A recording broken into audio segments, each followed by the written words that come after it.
देख रहे हैं अवाम के उठाए गए सवालात, हालत हाजरा पर तबसरों, तज्जियों, खबरों पर मुहित प्रोग्राम न्यूज लाइन रिदा सैफी के साथ। अस्सलाम वालेकुम। प्रोग्राम न्यूज़ लाइन के साथ मैं हूं मुनीबा गुल बाजवा। आज प्रोग्राम में हम गुफ्तगू करेंगे कि मुल्क के मायूस कुन माशी सूरत हाल, डॉलर की ऊंची उड़ान, चीनी का, कपास का बहरान देख रहे हैं, हम गंदम का बहरान देख रहे हैं। इसी सिलसिले में आर्मी चीफ्स ने एक मुलाकात की और ये मुलाकात हफ्ते के रोज़ 2 सितंबर वाले दिन हुई और कराची में हुई। और इसमें तकरीबन 50 के करीब ताजरों ने, बड़े ताजरों ने शिरकत की। उन्होंने अपने मसाइल बताए और जनरल आसिम मुनीर साहब ने जो है वो ये बताया कि उनका दौरा सऊदी अरब कैसा रहा, यूएई से उन्होंने क्या बात की। और इसी सिलसिले में आज हम प्रोग्राम में गुफ्तगू करेंगे। मैं मेहमानों का आपसे तारुफ करवा दूं। मेरे साथ जो है स्टूडियो में मौजूद होंगे आगा मसूद साहब, सीनियर तज्जियाकार हैं। इसके अलावा हमें ज्वाइन किया है तौसीफ अहमद साहब ने, केसीसीआई के सीनियर वाइस प्रेसिडेंट हैं Karachi chamber of commerce and industries के, वो हमें लाइन पे हमें ज्वाइन करेंगे। और फराजुर रहमान साहब भी होंगे, सदर काटी हैं Korangi association of trade and industries के। आप तमाम मेहमानों को प्रोग्राम में मैं खुशामदीद कहती हूँ। सबसे पहले मैं तौसीफ अहमद साहब के पास जाऊँगी और उनसे ये पूछूंगी कि सीनियर वाइस प्रेसिडेंट है वो कराची चैम्बर ऑफ कॉमर्स के।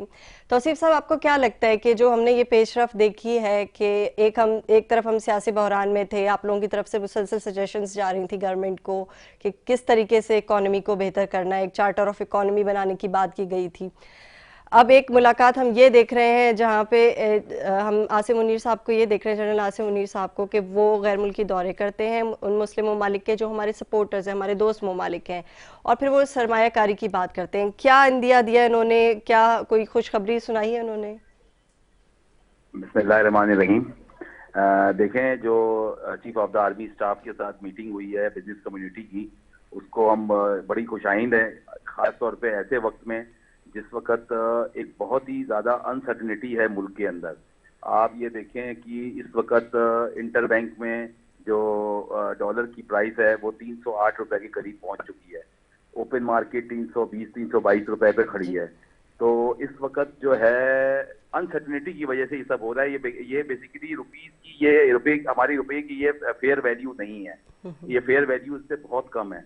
लेकिन सिर्फ अनसर्टनिटी और कुछ इसमें सट्टेबाजी का भी, स्पेकुलेटर्स जो हैं वो स्पेकुलेट कर रहे हैं, और इस वक्त जो है डॉलर्स में होर्डिंग हो रही है, लोग डॉलर बाय कर रहे हैं, तो जिसकी वजह से ये इस वक्त नैज पे हम पहुंच गए हैं। अच्छा, इसकी वजह से हमारी इन्फ्लेशन जो है वो बढ़ रही है। आज 28% पे इन्फ्लेशन खड़ी है। इसी की वजह से सारे मसाइल इस वक्त पैदा हो गए हैं। बिजली की प्राइसेस बढ़ रही हैं, पेट्रोल की प्राइस बढ़ रही है। तो इस वक्त जो जनरल आसिम मुनीर ने जो सब बिजनेस कम्युनिटी से मीटिंग की और उसके अंदर उन्होंने सब मसाइल को सुना और उन्होंने कहा कि हम इसको इंशाल्लाह फ्रंट फुट के ऊपर इसको हल करेंगे। और जो उन्होंने 25 बिलियन डॉलर की इन्वेस्टमेंट की भी एक वो बताई कि सऊदी अरब से इंशाल्लाह बहुत हमारा मुआहदा हो रहा है और SIFC के अंडर में, तो ये 25 बिलियन डॉलर भी वहां से एक्सपेक्टेड है, जो कि 5 साल के अंदर आएगा। तो इसी तरीके से यूएई से भी कुछ एक्सपेक्टेड है। तो मुझे लगता है कि इससे इंशाल्लाह हमारी इकॉनमी के लिए ये गुड न्यूज है। अगर ये इम्प्लीमेंट हो जाता है, ये सब कुछ हो जाता है जिस तरह उन्होंने कहा, तो वैसे उनकी बॉडी लैंग्वेज ये बता रही थी कि मतलब वो इस वक्त बहुत कंसर्न है और वो मतलब इंशाल्लाह ताला इसको इस बार करेंगे। उन्होंने स्मगलिंग के हवाले से भी बात की, जो हमारे मुल्क को इस वक्त खा रही है स्मगलिंग। उन्होंने कहा कि इंशाल्लाह इसी वीक से, जो वीक अब शुरू हुआ है, इसी वीक से हम इसको इंशाल्लाह इसके ऊपर क्रैक डाउन करेंगे। ये गालिबन ईरानी पेट्रोल जो स्मगल हो रहा है, ये ईरानी पेट्रोल के अलावा और भी कमोडिटीज आ रही हैं। सिर्फ ईरानी पेट्रोल नहीं है, प्लास्टिक है, और भी डिफरेंट कमोडिटी जो स्मगल होके आ रहा है। तो उसके ऊपर उन्होंने कहा कि इंशाल्लाह हेलो, जी जी जी, बिल्कुल आवाज आ रही है। हम इंशाल्लाह इसी वीक से इसको क्रैक डाउन शुरू करेंगे इसके ऊपर। तो मुझे बड़ी उम्मीद है कि इंशाल्लाह ताला जो अब इंशाल्लाह कि अब हम बेहतरी की उम्मीद रखेंगे। और एज अ पाकिस्तानी नेशन हमें बिल्कुल हर वक्त पॉजिटिव रहना चाहिए। हालांकि इस वक्त हालात बहुत ख़राब हैं। एक जो बिजली के बिल का खास तौर पे इस वक्त जो मसला चल रहा है, एक आम आदमी, एक कॉमन आदमी जिसकी तनख्वाह 30,000 रुपए है, 35,000 रुपए, उसका बिजली का बिल 14-15 हज़ार रुपए आ गया है। तो वो खाएगा कहाँ से, पेट्रोल कहाँ से डलाएगा और बिजली का बिल कैसे भरेगा? तो इस वक्त हम बहुत ही मुश्किल हालात में हैं और पेट्रोल की प्राइस हर महीने बढ़ रही है। तो इससे इस वक्त हम लोग वाकई बहुत ही मुश्किल हालात के अंदर हैं। तो मैं उम्मीद करूंगा इंशाअल्लाह ताला कि आने वाले दिनों के अंदर कुछ बेहतरी आएगी। जी जी, हमारे साथ लाइन पे रहिएगा तौसीफ साहब। मैं फराजुर रहमान साहब से भी जानूंगी। फराज साहब, जैसे कि तौसीफ अहमद साहब भी कह रहे थे कि वो काफ़ी पुरुमीद हैं इस पर कि जो मुलाकात हुई है और ताजरों ने अपने मसले बताए। कई बार ऐसा हो चुका है, जब पॉलिटिकल गवर्नमेंट थी, अब तो केयर टेकर गवर्नमेंट है, कि आप लोगों की मुलाकातें होती रही वज़ीर आज़म से, आप लोग सजेशंस देते रहे और आपकी तरफ से सजेशंस आती रही। फराज साहब को मेरी आवाज़ आ रही है? आई थिंक फराज साहब को मेरी आवाज़ नहीं आ रही है। आगा मसूद साहब ने हमें ज्वाइन किया है स्टूडियो में, उनको वेलकम कहते हैं। आगा मसूद साहब, आपने सुना है तौसीफ अहमद साहब क्या कह रहे थे, बड़े पुरुमीद हैं वो, ये जो मुलाकात हुई है आर्मी चीफ की ताजरों के साथ, आप किस नज़र से इसको देखते हैं, अगर एनालाइज करें तो? देखिए, वो तो तौसीफ साहब खुद जाहिर है कि कराची चैम्बर कॉमर्स में थे, उस मीटिंग में थे, हम लोग तो मीटिंग में नहीं थे, लेकिन मैं ये अर्ज़ कर रहा हूँ कि उन्होंने खुद अपने आखिरी जुमले जो अदा किए हैं वही पाकिस्तान के मतलब ये कि जो सूरत हाल है उससे उन्होंने आगाह किया है कि सूरत हाल बहुत ख़राब है। अब जैसे बिजली की बिल ले लीजिए, पेट्रोल की कीमतों बढ़ लीजिए, अब शुगर माफिया भी आ गया है। जी बिल्कुल, चीनी का बहरान शुरू हो गया है। तो मैं ये समझता हूँ कि पाकिस्तान को बहरान ने गिरफ्त में ले लिया है और ये एक फ़र्द वाहिद का कोई जिम्मेदारी नहीं है, बल्कि ये इज्तिमाई जिम्मेदारी है कि हम इज्तिमाई तौर पर किस तरीके से पाकिस्तान को आगे ले जा सकते हैं।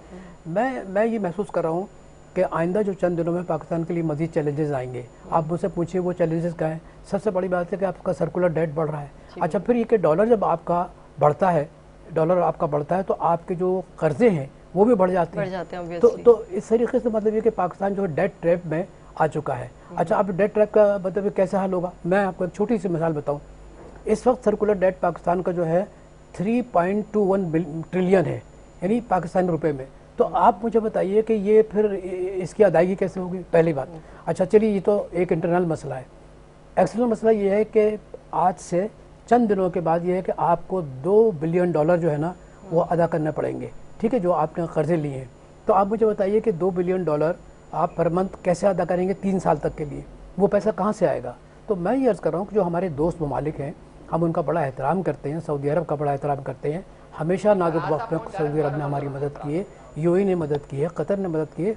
लेकिन सवाल ये कि हम अपने पैरों पे कब खड़े होंगे? जब तक हम अपने पैरों पे खड़े नहीं होंगे, जब तक कि हम लोगों को आसानियाँ नहीं देंगे, उनको रिलीफ नहीं देंगे, तो मुझे बताइए कि इस तकलीफदेह सूरत हाल का इजाला कैसे हो सकेगा? पाकिस्तान की मईशत जो है वो कर्ज़ों पर नहीं चल सकती। कर्ज़ा लेकर आप कर्ज़ा उतारते हैं, फिर पाकिस्तान की मईशत जो है ना उस पर चलती है। नहीं, तो ये इस मीटिंग में स्पेसिफिकली इस चीज़ पर भी बात हुई है। अगर तौसीफ साहब मुझे सुन रहे हैं तो ख़ास तौर पर इस चीज़ पे बात हुई है कि जो आर्मी चीफ साहब ने यूएई में जाके बात की, जो उन्होंने सऊदी अरब के वली अहद से बात की और उन्होंने कहा कि 1-2 अरब नहीं, मैं कम से कम 25 अरब की सरमायाकारी की यकीन दहानी करवाई है उन्होंने ताजरों को। और उन्होंने कहा कि उसके बाद जो है वो शहजादा मोहम्मद बिन सुलेमान ने आर्मी चीफ को कहा कि SIF यानी कि जो स्पेशल इन्वेस्टमेंट फैसिलिटेशन काउंसिल जो है उसके तहत पाकिस्तान को $25 अरब मिलेंगे 5 साल में ना, 5 साल में मिलेंगे। लाजमत है, लेकिन ये कि जब जहां बात हो रही थी पिछली गवर्नमेंट में, आपको याद होगा हमने प्रोग्राम किया था तो $2 अरब की बात हो रही थी, तो हम उसी पर खुश हो रहे थे।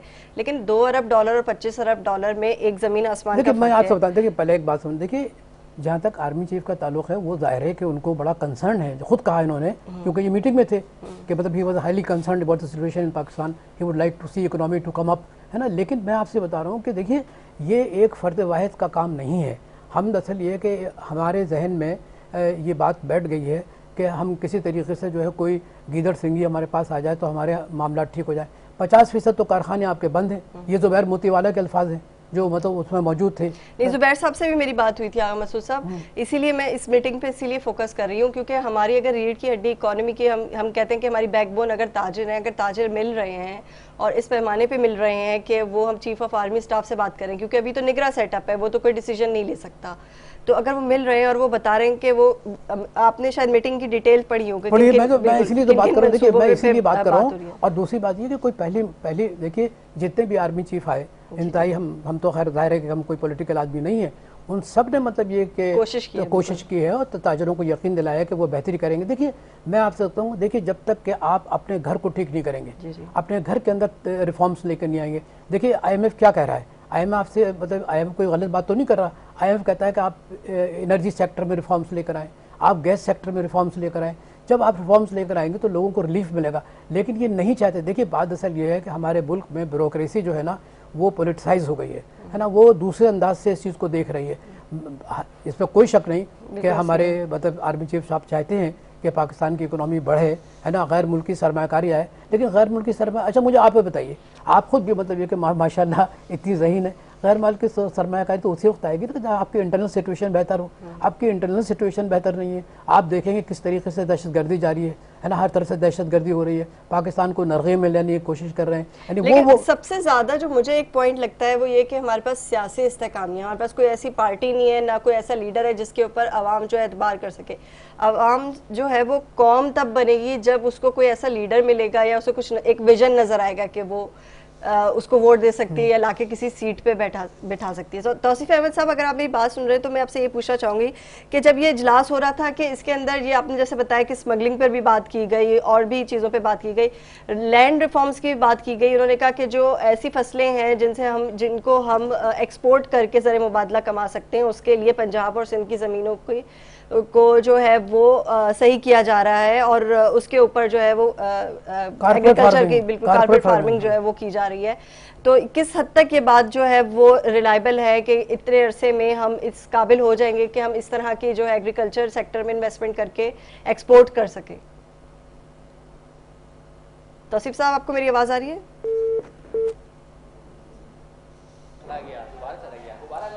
हाँ, देखिए तौसीफ साहब से राब्ता मुनक़ता हो गया, लेकिन मैं यही बात कर रही थी कि अगर जो है वो ज़मीनों पर बात की जा रही है, एग्रीकल्चर सेक्टर की प्रमोशन की बात की जा रही है, जिस पे इन्होंने कहा भी हमारे सिपा सलार ने भी, तो सिंध और पंजाब की ज़मीनों को अगर इस तरह से हम जो स्लाइडिंग करके एक हमवार करके और उसके ऊपर काश्तकारी शुरू करते हैं, कितना अरसा लगेगा हमें कि इस सेक्टर की डेवलपमेंट में मज़ीद? और देखिए मेरा ख्याल है कि मैं समझता हूँ कि अगर कारपोरेट सेक्टर मतलब ये कि कोई भी मतलब आता है पाकिस्तान के अंदर और वो एग्रीकल्चर में ये मतलब ऐद करता है कि हम इसको ठीक करेंगे और यहाँ से जो प्रोड्यूस होगी उसको बाहर बेचेंगे, जब ये कारपोरेट फार्मिंग होगी ना तो सारे जो इख्तियारात होंगे उस पर उन साहब के पास होंगे कि जो इसमें इन्वेस्ट करेगा और फिर इसमें लोग मुलाजिम रखे जाएंगे, इसमें ज़ाहिर है कि जॉब भी क्रिएट होगा।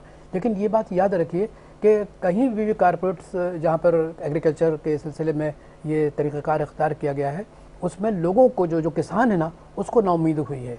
किसान जो है ना वो अपनी जगह, देखिए बात असल ये है कि आप कौन सी ज़मीन से वो करेंगे, आप उन ज़मीनों को लेंगे ना कि जहाँ पानी दस्तयाब है ना, जहाँ पे मतलब ये कि अच्छा खासा मतलब ज़मीन है जो नहीं, मैं यही बात बोल रही थी, हौसला अफजाई सरमायाकारी की हौसला अफजाई करने के लिए जो है वो पंजाब सिंध और दीगर सूबों के मुख्तलिफ इलाकों की ज़मीनों की लेवलिंग की जा रही है। यानी वो पहले एक तो एग्रीकल्चर लैंड है ऑलरेडी हमारे पास, वो लैंड जो एग्रीकल्चर के काबिल भी नहीं थी, अगर उसको लेवलिंग कर रहे हैं, अगर पाक फौज इसमें भी भरपूर किरदार अदा कर रही है, तो वो लेवलिंग करने के बाद कितना टाइम लगेगा कि हम उसके ऊपर एग्रीकल्चर प्रोडक्शन कर सकें? मगर देखिए बात असल ये है कि देखिए सारा मसला है इन्वेस्टमेंट का, कि मतलब ये कि आप जो है ना अपने इस लैंड को जहाँ पर आप कारपोरेट फार्मिंग करने वाले हैं किस तरीके से आप इंटरनेशनल मार्केट में आप इंट्रोड्यूस कराएंगे, कैसे इंट्रोड्यूस कराएंगे, तो ये डिपेंड करता है कि किस तरीके से आपका जो एक इमेज होगा ना उसको सामने लेकर आएंगे। तो मैं ये कह रहा हूँ कि उसमें 2-3 साल का अरसा ज़रूर लगेगा, लेकिन यह कि अगर आपने उसको जो सेल आउट किया यानी किस तरीके से आपने उसकी पब्लिसिटी की,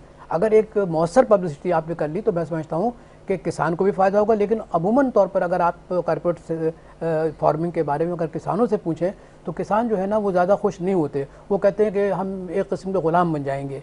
और ये है कि जैसे पहले भी ईस्ट इंडिया कंपनी में हुआ था, तो ये इससे बहुत से लोगों के ख्यालात हैं। देखिए जो इकोनॉमिस्ट है ना, मैं आपको बड़ी ईमानदारी से बता रहा हूँ, जो पाकिस्तान के इकोनॉमिस्ट हैं बहुत ज़हीन लोग हैं, वो भी मतलब कारपोरेट फार्मिंग के सिलसिले में उनके तहफ़्फ़ुज़ात हैं। लेकिन फिर भी मैं समझता हूँ कि अगर 2-3 साल के अंदर हमने अपने इस सेक्टर को मतलब मौसर तरीके से पब्लिसिटी के ज़रिए बेचा तो यकीनी तौर पर उससे बड़े फायदे पहुंचेंगे और ये कि जॉब क्रिएट होगी। तो तौसीफ साहब, आप अगर गुफ्तगू सुन रहे हो तो मैं यही सवाल कर रही थी कि इस मीटिंग में ये भी जिक्र किया गया कि हम एग्रीकल्चर सेक्टर की तरफ भी तवज्जो देंगे और वो लैंड जो यूटिलाइज नहीं हुई हुई अभी तक एग्रीकल्चर के लिए उन्हें लेवलिंग की जाएगी और ख़ास तौर पे वहाँ वो वाली फसलें उगाई जाएंगी जिनको हम एक्सपोर्ट करके जो है ज़र मुबादला कमा सकते हैं। कितना बेनिफिशियल होगा ये सब हमारे लिए? भाई से निकल जाते 5 मिनट तो रह गए हैं, 5 मिनट यहाँ से रहने के। तौसीफ साहब, आपको मेरी आवाज आ रही है?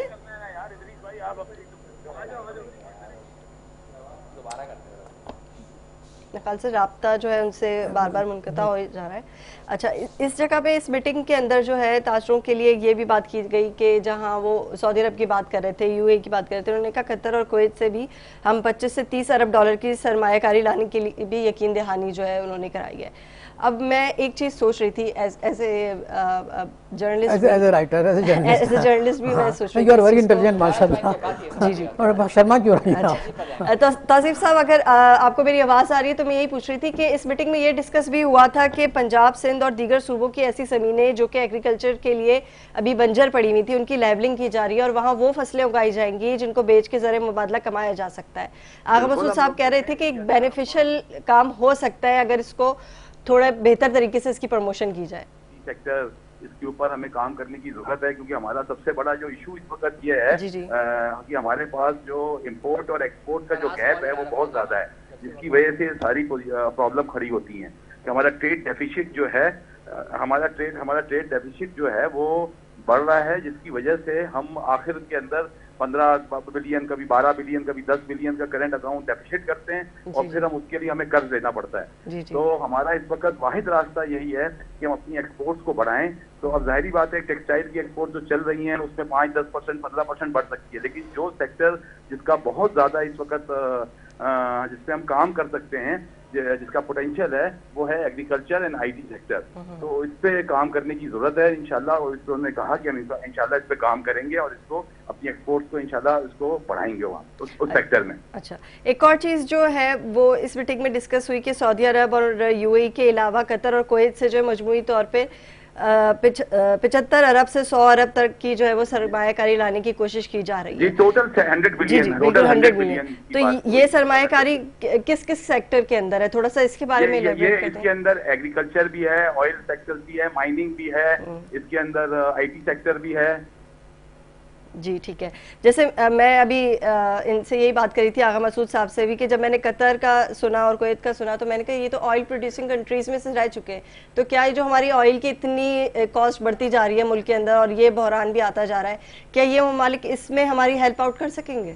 नहीं, देखें और हम तो ऑयल इंपोर्ट कंट्री हैं, हम ऑयल प्रोड्यूसिंग कंट्री तो है नहीं। मैं कुवैत की और कतर की और दूसरे ममालिक की बात कर रही हूँ। मतलब क्या कहना चाह रही हैं आप? मतलब ये जो इन्वेस्टमेंट की बात हुई है कि हम तकरीबन 100 अरब की जो डॉलर की इन्वेस्टमेंट मुख्तलिफ शोबों में करेंगे, तो वो कंट्रीज जो ऑयल प्रोड्यूसिंग कंट्रीज हैं, जो मुस्लिम ममालिक हैं, क्या वो हमें हेल्प आउट करेंगे इस चीज के अंदर? बिल्कुल करेंगे, बिल्कुल करेंगे। जब वो हमारे साथ एक इन्वेस्टमेंट कर रहे हैं और एक पार्टनरशिप उसके अंदर आ रहे हैं तो इंशाल्लाह ताला डेफिनेटली करेंगे। अच्छा, आगा मसूद साहब ने एक पॉइंट रेज ये किया था कि जुबैर मोतीवाला साहब ने ये भी बोला था कि 50% आपकी जो इंडस्ट्रीज हैं वो बंद हो चुकी हैं, तो उसके रिन्यूअल के लिए क्या प्लान है? बिल्कुल बिल्कुल बिल्कुल बिल्कुल, क्योंकि because cost of doing business इतना बढ़ चुका है, कॉस्ट ऑफ डूइंग बिजनेस हमारा इतना बढ़ गया है कि बिजली की प्राइसेस हम रीजनली अनकॉम्पिटिटिव हो गए हैं। जी। अगर आप देखें बांग्लादेश को देखें, इंडिया को देखें, तो हमारी कॉस्ट ऑफ डूइंग बिजनेस इतना ज्यादा हो गया है बिजली की प्राइस की वजह से। गैस अवेलेबिलिटी नहीं है, 2 दिन गैस हफ्ते में बंद हो जाती है, मतलब 33% आप लॉस करते हो अपनी प्रोडक्शन का, जो गैस ओरिएंटेड फैक्ट्रीज हैं। तो इसकी वजह से 50-60% हमारी इंडस्ट्री, 50% इस वक्त अंडर कैपेसिटी चल रही है। इससे अनएम्प्लॉयमेंट होगी और आपका लॉ एंड ऑर्डर सिचुएशन भी क्रिएट हो जाएगी, क्योंकि सबसे ज्यादा जो एम्प्लॉयमेंट जनरेट करता है वो इंडस्ट्री करती है। बिल्कुल ऐसे है। तो इस वक्त इंडस्ट्री तकरीबन 40-50% कैपेसिटी, 50-60% कैपेसिटी के ऊपर चल रही है। तो कब तक आपको लगता है, आपने कहा बड़ी खुशाइंद चीज़ है कि ये मुलाकात है, आपको लग रहा है कि कुछ अरसे में, साल या 2 साल के अंदर ये जो बंद इंडस्ट्रीज हैं ये खुल जाए, कुछ नई इंडस्ट्रीज लग जाए? लॉन्ग टर्म है। अच्छा, देखें ये जो भी चीजें हैं this is all long term. अल्लाह करे कि देखें सबसे पहले मैं ये कहता हूँ कि अनसर्टेनिटी खत्म होनी चाहिए। जी बिल्कुल। ठीक है, जब आप एक ट्रैक पे आ जाएंगे ना, हर चीज ट्रैक पे आ जाएगी, चाहे वो आपके डॉलर हो, चाहे वो आपके बाकी चीजें हो, लेकिन अभी एक्चुअली हम ट्रैक पे नहीं है।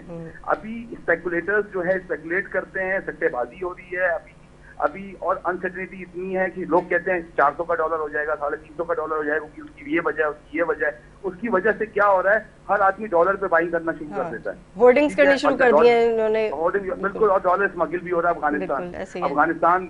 जी हाँ, वहाँ भी स्मगल हो रहा है। तो उन्होंने ये भी इसके ऊपर भी इंडिया दिया कि इंशाल्लाह इसको भी हम क्रैक डाउन करेंगे। अच्छा, आपने कहा अनसर्टिनिटी है, मैं भी यही बात कर रही थी, आगा मसूद साहब से मेरा यही सवाल था कि जो हम जो है अवाम की सूरत में अभी डिवाइडेड है, हम कौम की सूरत में अभी मौजूद नहीं है, तो हम अवाम से कौम तक का जो सफ़र हम तय करेंगे तो वो तो यकीनन, मेरी अपनी ज़ाती राय है कि ऐसा लगता है कि ये जो सियासी बहरान है इसको भी थोड़ा कम करने की ज़रूरत है। ये अगर कवर हो जाता है, एक लॉन्ग टर्म हमारे पास कोई सस्टेनेबल गवर्नमेंट आती है या कोई पॉलिसी आती है, तो हमारे ये इकोनॉमिक क्राइसिस भी रिजॉल्व हो सकते हैं।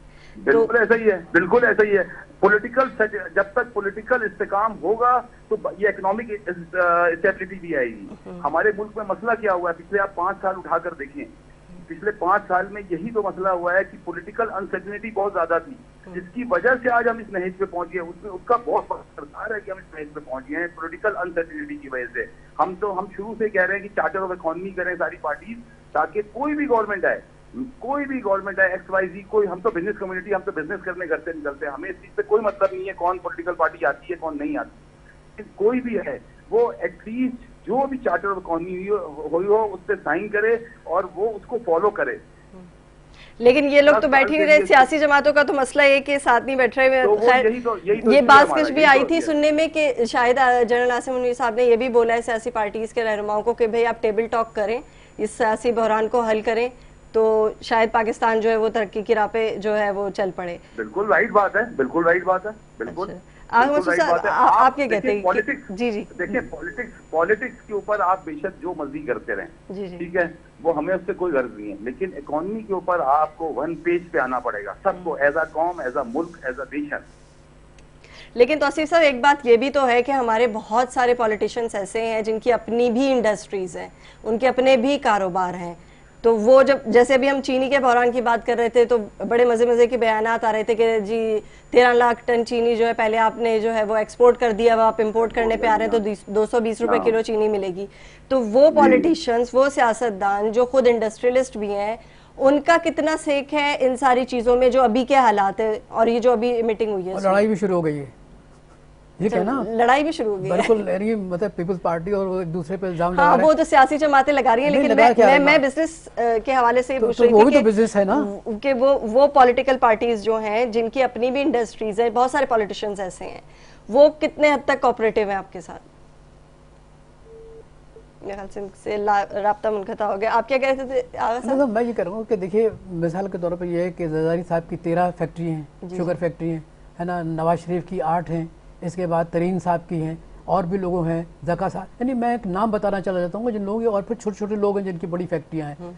आप मुझे बताइए कि इतने बड़ी शुगर मिल जो माफिया मौजूद बैठी है, वो मतलब ये है कि एक तरफ तो जो पहले एक्सपोर्ट किया था लास्ट गवर्नमेंट ने, यानी खान साहब की गवर्नमेंट ने, तो इन लोगों ने पीडीएफ ने बड़ा एतराज किया था कि साहब क्यों एक्सपोर्ट कर रहे हैं। और अब राना साहब ने परमिशन दी 13 लाख की तो हो गई। अब देखिए, बात असल ये है कि इनके कौल फैल में बड़ा तादाद है इन लोगों में जो सियासतदान है ना, ये एक तरफ तो कहते हैं कि जब कोई इनका मुखालिफ आता है ना, वो चाहते ही नहीं है कि वो मुखालिफ किसी तरीके से कामयाब हो।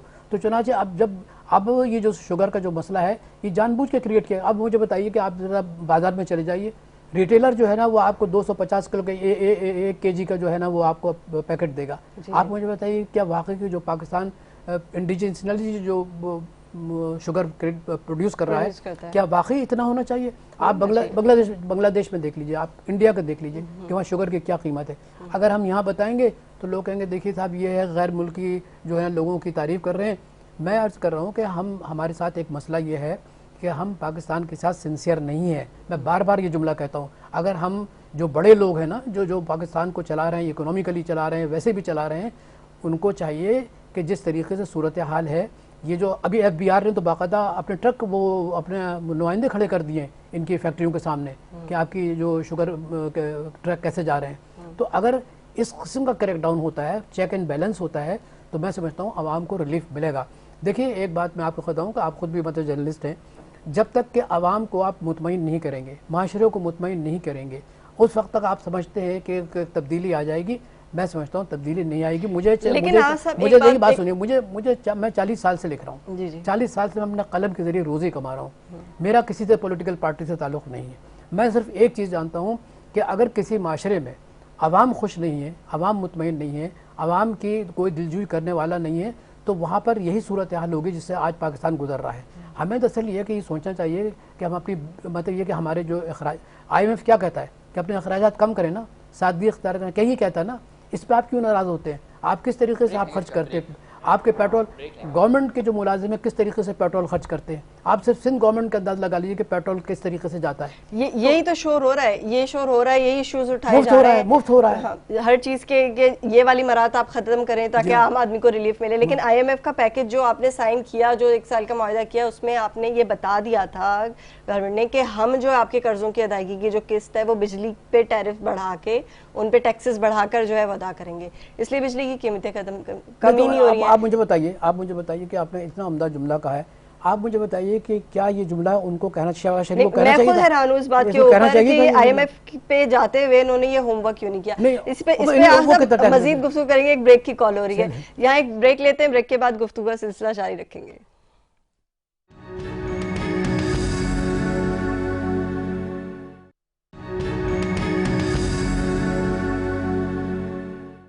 Welcome back. ब्रेक पे जाने से पहले हम गुफ्तगू कर रहे थे तौसीफ अहमद साहब से, सीनियर वाइस प्रेसिडेंट थे KCCI के, और अभी हमें ज्वाइन किया है फराजुर रहमान साहब ने, Korangi association of industries trade and association के सदर हैं। और फराज साहब, अगर आपको मेरी आवाज़ आ रही है तो मैं ये पूछना चाह रही थी आपसे कि जो हम इस मीटिंग के हवाले से बात कर रहे थे जो जनरल आसिम मुनीर साहब और ताजरान के दरमियान हुई, और इस मीटिंग के अंदर जो है एक प्लान पेश किया गया कि कितनी फॉरेन इन्वेस्टमेंट जो है वो हमारे मुल्क के अंदर आ रही है, और काफ़ी तजावीज़ भी ताजरों की तरफ से जो है वो दी गई। तो क्या आप ये बता सकते हैं कि जो इतना इन्वेस्टमेंट की बात की गई है, फॉरेन फंडिंग की जो बात की गई है कि पाकिस्तान में आएगी, ज़राअत के शोबे में, IT के शोबे में, मुख्तलिफ शोबाजात में, कितनी बेनिफिशियल होगी वो पाकिस्तान के लिए?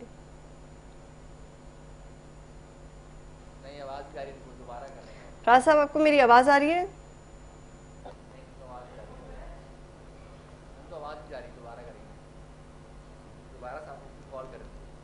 अच्छा, उनको शायद हमारी कॉल नहीं लग रही है, कुछ टेक्निकल प्रॉब्लम है।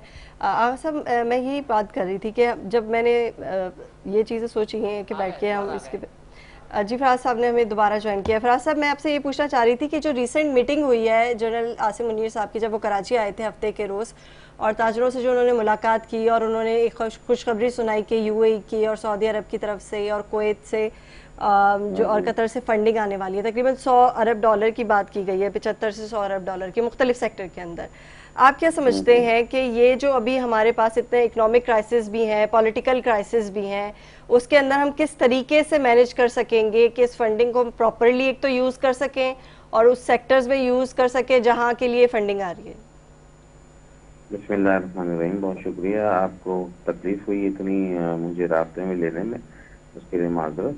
अच्छा, सबसे पहले तो मैं आपको ये बता दूं कि जनरल आसिफ मुनीर साहब को देखने के बाद ये अंदाज़ा हुआ और उनके सुनने के बाद ये अंदाज़ा हुआ कि जैसे कि एक मुसलमान कौम का सुपरसलार होना चाहिए, वैसे सुपरसलारी का उन्होंने एक सबूत दिया।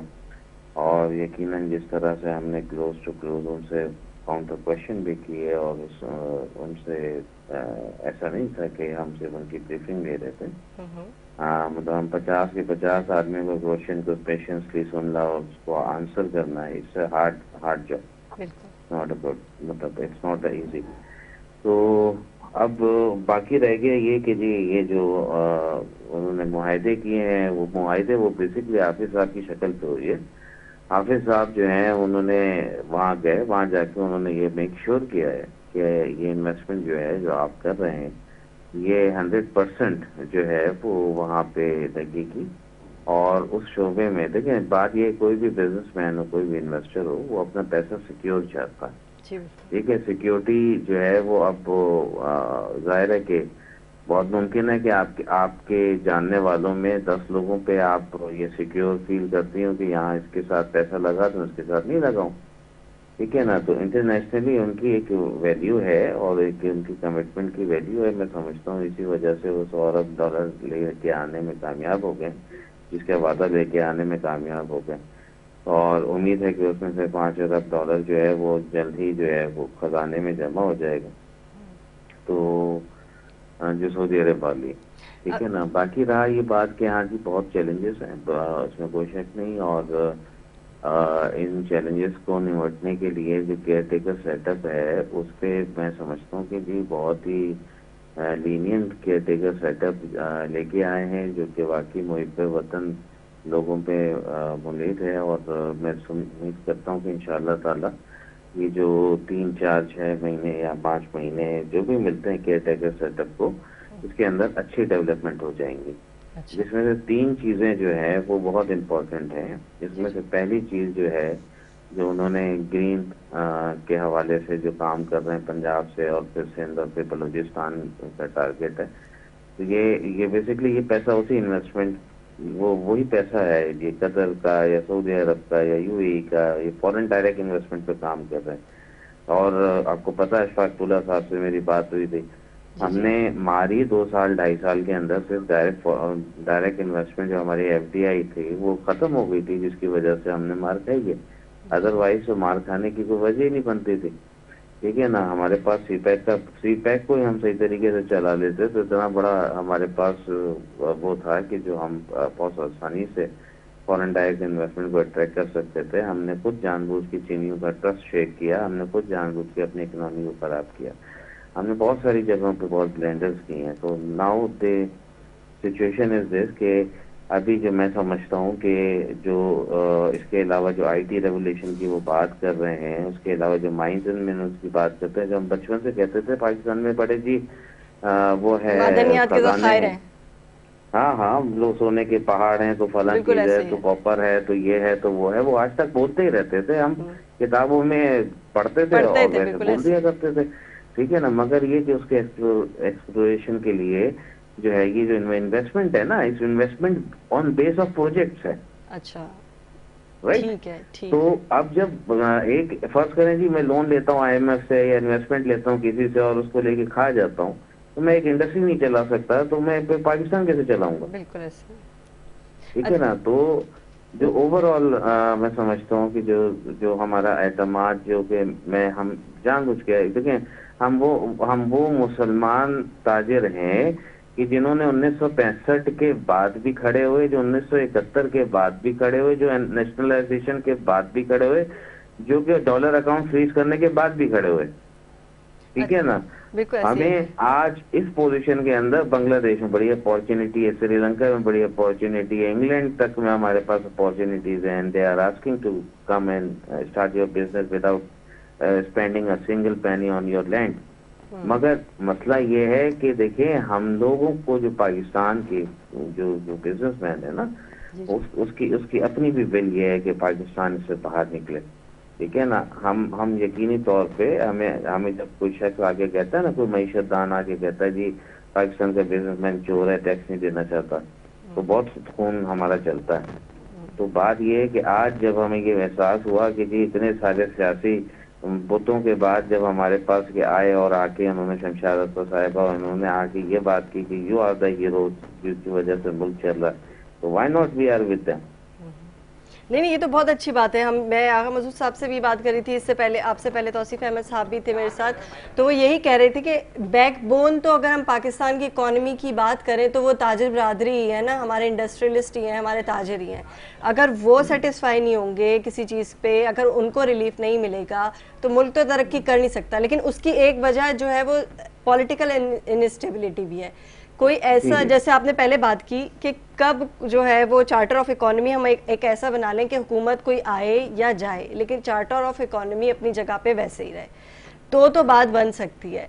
लेकिन अगर इस तरह के सियासी सूरत हाल जो अभी चल रही है और अभी इलेक्शन मुतवक्का है आगे 5-6 महीने में, तब तक का तो टाइम पीरियड है हमारे पास, लेकिन जब इलेक्शन हो जाएंगे क्या उसके बाद की भी कोई गारंटी की बात हुई है कि हम इसको कंटिन्यू करेंगे? देखें, इसमें अगर आप ये देखें तो आज सबसे अहम सवाल, आज भी हमारी मीटिंग थी और उसके अंदर जो ब्रीफिंग थी, वो ब्रीफिंग बेसिकली यही थी कि जी जो ये प्रोजेक्ट्स हैं इनमें आप कैसे इन्वेस्ट कर सकते हैं, कैसे इसका पार्ट बन सकते हैं। क्योंकि इन्होंने जो पहली दफ़ा एक सबसे अच्छी चीज़ मैंने देखी वो ये देखी कि उन्होंने equal opportunity for the foreign investor and the local investor रखी है। ठीक है ना। अच्छा, उसके अंदर जो है वो इन्होंने हमें बताया कि जी, हमने कहा कि जी मतलब इसकी सस्टेनेबिलिटी क्या है, मतलब आफ्टर आपके जाने के बाद फिर ये चीज़ आगे कंटिन्यू होती है या नहीं होती। तो उन्होंने बेसिकली उसको कोई ऐसा वो नहीं किया, इसको बोर्ड ऑफ इन्वेस्टमेंट को थोड़ा सा इम्प्रूव करके उसके तहत ये इन्होंने जो है, जो अभी जो 3 एजेंडा पॉइंट हैं जिनके अंदर ये काम कर रहे हैं, जिसके अंदर एक माइंस एंड मिनरल्स है और एक जो है वो आईटी है और एक ये है, ये बेसिकली उसी के अंदर उन्होंने इम्प्लीमेंट किया है, जिसे prime minister of Pakistan directly वो देखेगा। और कोई भी मुल्क इसके अंदर जब डेवलपमेंट हो रही होती है, कोई अपने हाथों से तबाह करता नहीं है। बात ये है कि मैं समझता हूँ कि आने वाले 3 महीने के अंदर पाकिस्तान बहुत बेहतर पोजीशन में होगा इंशाअल्लाह ताला। और जो भी जमहूरी सिस्टम आता है, और उस जमहूरी सिस्टम को चाहिए कि वो इसको डिरेल ना करे और सिर्फ उस सिस्टम को संभाल भी लें और चला लें, तो I think it's much better. हाँ, ये जरूर है कि बिजली के बहरान के मामलात के हवाले से अभी तक हमारी रिजर्वेशन है। हमने उनसे आज भी ये बात की। आज जो टीम थी, जो बेसिकली जो लोग हैं जो स्पेंडिंग कर रहे हैं इसके प्रोजेक्ट के ऊपर और ये सारी चीजें इसके ऊपर काम कर रहे हैं, तो 1-to-1 मीटिंग थी। तो उनसे जब आज भी हमने बात की तो हमने यही कहा कि जो एग्जिस्टिंग हमारे हाथ की चिड़िया है वो तो हम छोड़ के झाड़ी में बैठी हुई 10 चिड़ियों के पीछे नहीं भाग सकते। आपने जो चीजें दिखाई सब बहुत अच्छी है, इन्वेस्टमेंट बहुत अच्छी है, रिटर्न्स बहुत अच्छे हैं, ROI बहुत अच्छा है, बट इट्स डिपेंड कि यार वो जो चीज हमारे हाथ में, जो एक्सपोर्ट हमारे हाथ में, हम वो कैसे चलाएं, ठीक है ना। तो उस पर भी बातचीत हो रही है इंशाल्लाह ताला अनकरीब। इस पे भी कोई ना कोई अल्लाह ने चाहा तो कोई पॉजिटिव जो है वो चीज़ आ जाए। मगर हाँ, जिस हद तक पॉजिटिव चीज़ें आई हैं मैंने आपको बता दी। जी, बहुत शुक्रिया आपका फराज रहमान साहब हमारे साथ प्रोग्राम में शिरकत करने के लिए। क्विकली आगा मसूद साहब का एक कमेंट चाहूँगी, लास्ट मिनट है। देखिए, मैं फिर भी आपसे कर रहा हूँ कि देखिए ये जो चीज़ें हमारे सामने आई हैं, जी जी, $100 बिलियन की, ये लॉन्ग टर्म प्लानिंग है, जैसे तौसीफ साहब ने कहा, बिल्कुल ऐसी लॉन्ग टर्म प्लानिंग है। अब लॉन्ग टर्म प्लानिंग में पाकिस्तान की जो इकोनॉमिक और पॉलिटिकल इंस्टेबिलिटी है, ये कैसे ख़त्म होगी। अगर ये ख़त्म हो जाए पॉलिटिकल इंस्टेबिलिटी, तो यकीनी तौर पर हम इकोनॉमिक चार्टर की तरफ जा सकते हैं। लेकिन यह है कि फ़िलहाल हमें नज़र नहीं आ रहा है, क्योंकि अभी मैंने आपकी खिदमत में अर्ज़ किया कि शुगर की प्राइसेस बढ़ गई हैं। तो आप मुझे बताइए कि जो आम कमोडिटी है, जो लोग इस्तेमाल कर रहे हैं, वो तक भी जो है आपकी पहुँच से बाहर हो रहे हैं। तो मैं ये समझ रहा हूँ कि as long as there is no political stability in Pakistan, all that long planning it entirely depends upon the stability of the political system. If the political system is weak and political system is not going to deliver, actually we will face a lot of problems. बल्कि हम ये downfall का शिकार इस political system की instability की वजह से हुए हैं। आज हमने कोशिश की कि हम एक ब्रीफली देख सके कि हमारी ताजिर बरादरी की जो मुलाकात रही है उसके अंदर क्या क्या पेशरफ्त हुई है और पाकिस्तान की मईशत की बेहतरी आने की कब तक उम्मीद है, कब तक ये नवीद सुनाई जाएगी। इसी के साथ मुनीबा गुल और न्यूज़ लाइन की टीम को दीजिएगा इजाज़त। अल्लाह हाफ़िज़।